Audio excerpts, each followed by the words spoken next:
For the Cert 1 and agricultural operations, there are 6 units. Each has its own statement of performance.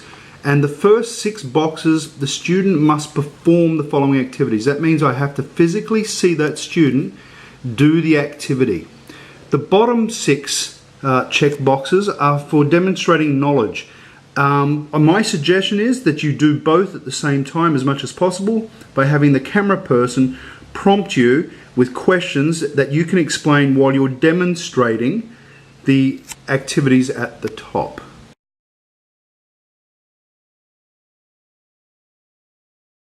To start with your work on your statements of performance, I suggest you working with assist with routine maintenance of machinery and equipment as your first activity, and transfer that to operate basic machinery and equipment, because a lot of the skills done in one will go straight into the second one, so that way you can knock as many things out at once. A lot of them will talk about PPE, some will talk about effective communication and following directions, and if you do it in one and it's a simple enough task, then it can cross over and I'll mark it off in both. Remember to be effective with your time and your energy here. Today I'm going to be doing some routine maintenance on my motorbike. This is just an equivalent to an agricultural motorcycle. I have a range of chemicals, oils and fuels that I'll be working with today. This way I can cover a number of different units and a number of different standards within that. One of the things with getting your vet courses done is you need to be able to show practical skills. Mr. Cameron and I today, we're going to demonstrate a method of doing that, planning it and making it as simple as possible. The most effective way I would recommend to do this is to get the person with the camera to prompt you and ask questions and give you directions. That way, when I see you on the screen, you will be following directions, communicating, and then you would explain back to the person giving you directions what you know. So that way you're demonstrating your skills and your knowledge at the same time.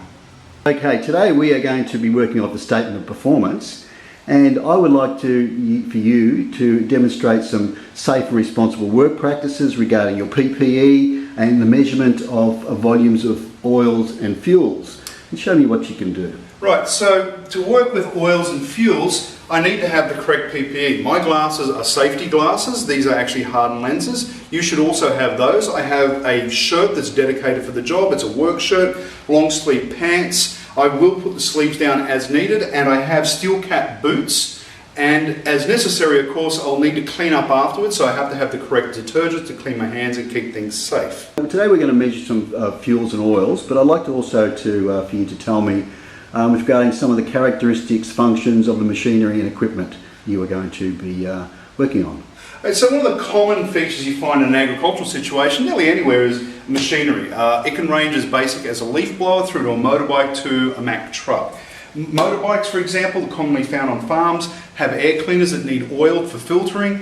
We have oil for the gearbox and transmission, and one of those common ways to get it is in a litre container like this. Now, Mr. Cameron wanted me to check out how much oil I had left and did I have a sufficient quantity. So I've calculated that out of the litre container, I have only used maybe 30 or 40 millilitres, so I have ample oil for the job today. Yes, as you set up to do your task, give us a little bit of an idea and a description of how you'd work with hazardous substances and what sort of environmental work practices that you would use to start up your job today. Well, Mr. Cameron, one of the things we're going to do today, Mr. Cameron asked me to clean the chain on this motorbike. So I need to use a range of chemicals, and those can damage the environment. So I need to be very aware that I need to clean up. Today I have some old newspaper, I have some paper towel to help clean up, I have some chain lube and degreaser, and I'm going to use those to do the maintenance on the bike, but I have to be very aware that they can damage the environment. Hey, look, today we're going to do some maintenance on a motorcycle, but I'm not very familiar with the motorcycle, and so I'm not too familiar with this task. So it's important that that's explained, and we also need to look at the enterprise, the health and safety requirements that Mr. Sutherland's going to embark on today. So he might explain that to us. Enterprise is a word, all it means is whatever the current workplace you're in. Every workplace is known as an enterprise. Now, I have a background, I'm a motor mechanic and very experienced with equipment. Mr. Cameron here does not. He is someone who's worked in the business environment, and so to explain something to him, I would need to show him as well as explain it in terms he would understand. While doing that, it's a lot easier to see that visually, and I'll do that as I go through the maintenance on the chain today. Okay, here we go. Now we're going to show you an example of some safe work practices in the preparation of the task we're going to do today. So one of the things with doing maintenance or working safely in the workforce is to acknowledge what hazards are there, recognise them, and then to mitigate that risk, in other words, reduce that risk. Today I'm going to lift the motorbike up. I'm going to use a centre stand, but the bike can be very unstable and fall off. So I have to be careful with that to do that. So what we're going to do is we're going to place the stand underneath. I have experience. If you don't have experience, always ask your boss or your supervisor to show you how to do the job correctly. It's one of the safest things you can do in a work environment. In this case, I need to lift the bike up, and I need to centre the stand underneath and make sure that it's going to be stable, making sure I'm holding onto both parts of the bike, and then push firmly and raise the bike. I test the bike to see if it's stable on the stand. Now, I'm not happy with this. I'm going to lower it and do it again, because it feels a little unstable to me. You might be familiar with these documents on the floor. These are the statements of performance. So we are working directly off those. And here's an example of what we've done. We've set up, and we're using environmentally safe work practice because we've got some newspaper on the floor to protect the floor. We've got some wipes, and we've got some paper towel. So we're ready to begin our task. At the moment, we're doing like a preset checks to make sure that everything's okay, and we'll continue to do that. And I'll continue to film. And Mr. Sutherland might explain what exactly he's doing. Right, so what I'm doing here is cleaning the chain off so I can apply some lubricant to prevent friction. That's what oils and greases do. A very common chemical in an agricultural environment, whether it be a tractor or equipment or the truck or a motorbike or pumping equipment. Lubricants and degreasers, chemicals that we use, you have to watch the hazards, you need to read the directions, be aware, such as this one, it's a flammable gas, and I need to keep that away from any sort of heat source because chemicals can have that. It's also used in your routine maintenance, and of course, because I've got fuel in the bike, it's used in the operation of the vehicle. I have to be aware of that at all time. Also, they're bad for the environment.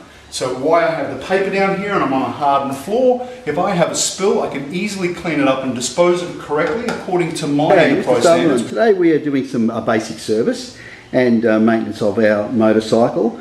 You're going to be using various types of tools here today to do this servicing and maintenance. And we'd also like to talk about how you clean and store your machine. So why are you actually doing this in the first place?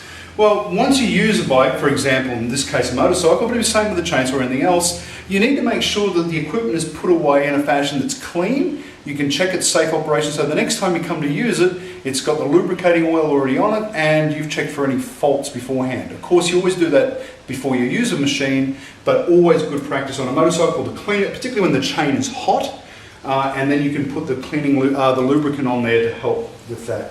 Some of the other things I've done, I've just noticed I've got some problems up here with a tie and I've got a loose screw, so I'll also be using some Allen keys and a screwdriver and a hammer to put these back into place. Always go through and check your motorcycle in this case, or whatever piece of machinery you're using, that way it's safe for the next time someone comes along. The next operator may not be you. And I see you've got a socket set over here. I do. That you will be using. A range of tools, and I actually have a larger tool kit over there as well. I also have some specialist tools for the machine, and one of the things is if I don't understand what the tool's for or how to do something, I grab my supervisor straight away to show me how to do it correctly so I can do it in the right way and safe manner. Okay, look, we're just about done for the day, but we have a couple of things on our statement of performance that we haven't quite discussed yet.